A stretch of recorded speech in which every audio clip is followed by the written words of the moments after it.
दोस्तों, क्या आप जानते हैं इस दुनिया में सबसे ताकतवर कंप्यूटर सुपर कंप्यूटर है। ये 2 लाख फी सेकंड के हिसाब से कैलकुलेशंस कर सकता है। मगर कुरान मजीद में एक ऐसी सूरत भी है कि इस सूरत की कोडिंग के आगे सुपर कंप्यूटर भी घुटने टेकने पर मजबूर है। दोस्तों, मैं बात कर रहा हूँ सूरह कौसर की। ये कुरान मजीद की सबसे छोटी सूरत है, मगर आप ये जानकर हैरान रह जाएंगे कि कुरान मजीद की इस छोटी सी सूरत में नंबर 10 की कोडिंग इस तरह मौजूद है कि आज का सुपर कंप्यूटर भी इसके सामने सिफर है। कुरान मजीद की सूरह कौसर 10 अल्फाज पर मुश्तमिल है। इसकी पहली आयत में 10 हुरूफ मौजूद हैं, दूसरी आयत में भी 10 हुरूफ हैं। इसी तरह आखिरी आयत के हुरूफ की तादाद भी 10 है। वो हुरूफ जो इस सूरत में एक एक मर्तबा आए हैं, उनकी तादाद भी 10 है। इस सूरत में जो हर्फ सबसे ज्यादा मर्तबा आया है वो अलिफ है, और अलिफ की तादाद भी 10 है। इस सूरत का हर हर्फ रे पर इख्तिताम पजीर हो रहा है, और हुरूफ हिज्जा में रे या रा 10वां हर्फ है।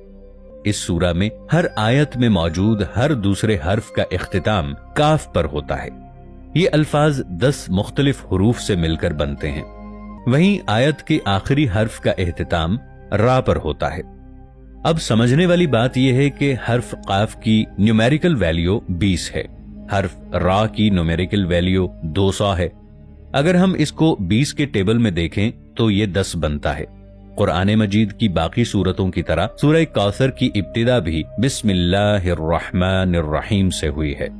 अगर हम गौर करें तो बिस्मिल्लाह के इब्तिदा और इख्तिताम दोनों तरफ से इसमें हर्फ रा का नंबर 10 में ही आता है। पूरे कुरान मजीद में सिर्फ 2 सूरतें ऐसी हैं जिनका आगाज इन्ना से हुआ है और इनका इख्तिताम रे पर हुआ है। पहली सूरह क़द्र है, ये कुरान मजीद में 97 नंबर पर आती है, और आखिरी सूरत सूरह कौसर है जो कुरान मजीद में 108वें नंबर पर मौजूद है। अब इन दोनों सूरतों के दरमियान सूरतों की तादाद भी 10 है। इसी तरह आपने कैलकुलेशन की हैरान कुन तरतीब के बारे में जाना। ये तरतीब इस बात को साबित करती है कि ये अल्फाज किसी आम इंसान के नहीं हो सकते सिवाय अल्लाह ताला की जात के। कुरान मजीद की एक छोटी सी सूरत में इस तरतीब से अल्फाज को जमा किया गया कि एक सुपर कंप्यूटर भी इसको हल नहीं कर सकता। ये तो अभी सबसे छोटी सूरत थी। सोचिए बाकी कुरान मजीद में कितनी कैलकुलेशंस मौजूद होंगी। इसीलिए अल्लाह ताला ने कुरान मजीद में फरमाया, अगर तुम्हें कोई शक हो उसमें जो हमने अपने खास बंदे पर उतारा तो इस जैसी एक सूरत ही ले आओ। मेराज की रात जब हमारे प्यारे नबी हजरत मोहम्मद मुस्तफा सल्लल्लाहु ताला अलैहि वालिहि वसल्लम सिदरतुल मुंतहा से आगे जन्नत में दाखिल हुए तो वहां से आगे सफर करते हुए आप सल्लल्लाहु अलैहि वालिहि वसल्लम की नजर एक नहर पर पड़ी। इस नहर का पानी इंतहाई साफ और शफाफ था। इस नहर के दोनों अतराफ में याकूत जड़े हुए थे। हजरत मोहम्मद मुस्तफा सल्लल्लाहु ताला अलैहि वालिहि वसल्लम ने जब फरिश्ते से इस बारे में दरियाफ्त किया तो उस फरिश्ते ने अर्ज किया, या रसूलुल्लाह सल्लल्लाहु अलैहि वालिहि वसल्लम, ये नहर कौसर है जो अल्लाह ताला ने आपको अता फरमाई है। इस छोटी सी सूरत में जो राज छुपे हुए हैं, शायद कायनात की कोई भी चीज इनका वजन बर्दाश्त न कर सके। हजरत अबू उबैदा रदियल्लाहु ताला अन्हु से रिवायत है कि मैंने हजरत आयशा रदियल्लाहु ताला अन्हा से सूरह कौसर के बारे में पूछा तो हजरत आयशा रदियल्लाहु ताला अन्हा फरमाने लगी कि कौसर एक नहर है जो हजरत मोहम्मद मुस्तफा सल्लल्लाहु अलैहि वालिहि वसल्लम को अता की जाएगी। इसके दोनों किनारों पर खूबसूरत मोती जड़े हुए होंगे। एक रिवायत के मुताबिक इस नहर का पानी दूध से ज्यादा सफेद और मीठा होगा और मुश्क से ज्यादा खुशबूदार होगा।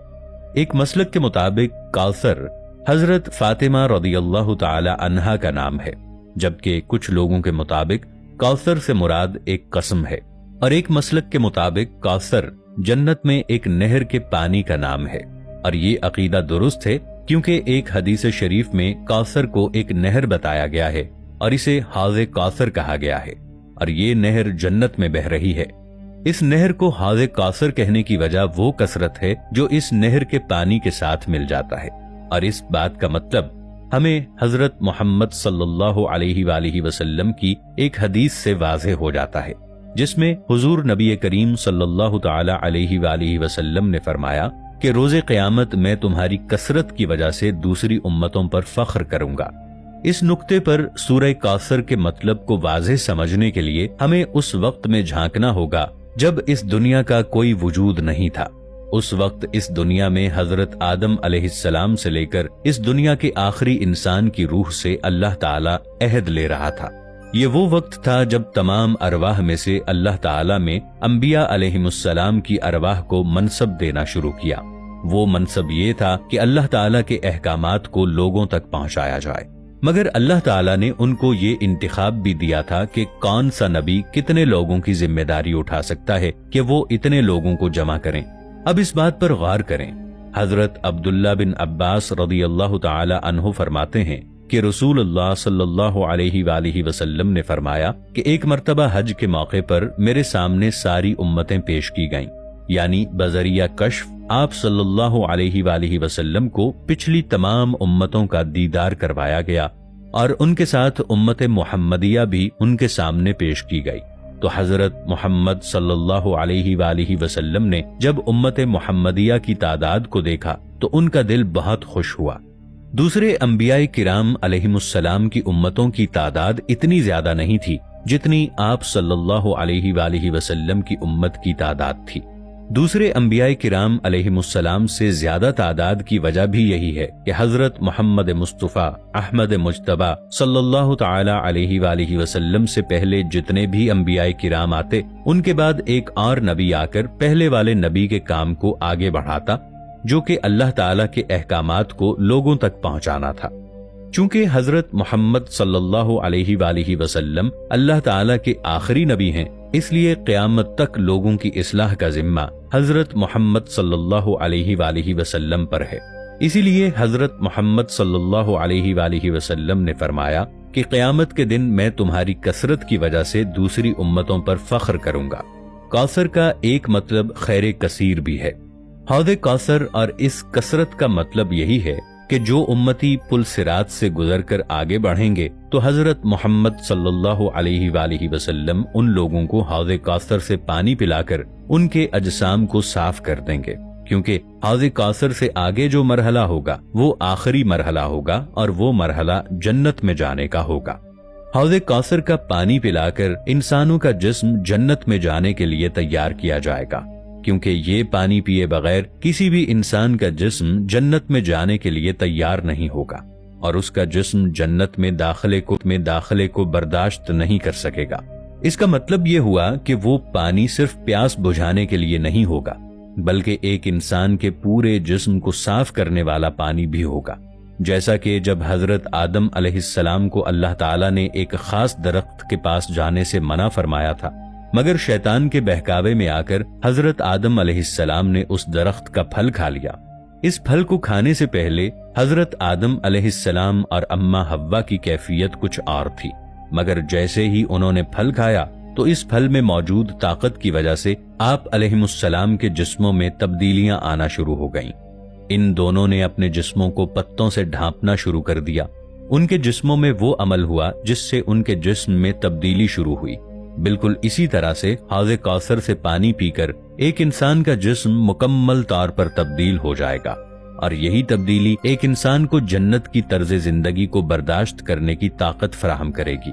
آسان الفاظ میں حضرت آدم علیہ السلام کے وہ پھل کو کھانے سے انسان کو جو حاجت پیش آئی تھی، حوض کوثر کا پانی پینے سے وہ حاجت ختم ہو جائے گی اور انسان صاف ستھرا تمام برائیوں سے پاک جنت کے پاک اور صاف ستھرے باغات میں داخل ہو جائے گا۔ یہ کثرت ان امتوں کی ہوگی جو حضرت محمد صلی اللہ علیہ وآلہ وسلم کے حصے میں اربوں کی تعداد میں حوض کوثر کا پانی پیے گی۔ قرآن مجید میں سورہ کوثر کا نزول اس وقت ہوا تھا جب حضرت محمد صلی اللہ علیہ وآلہ وسلم کے بیٹے قاسم کا بچپن میں ہی انتقال ہوا تھا، تو کفار مکہ خاص طور پر عاص بن وائل آپ کو یہ طعنہ دینے لگے کہ اب آپ کی نسل آگے نہیں بڑھ سکے گی۔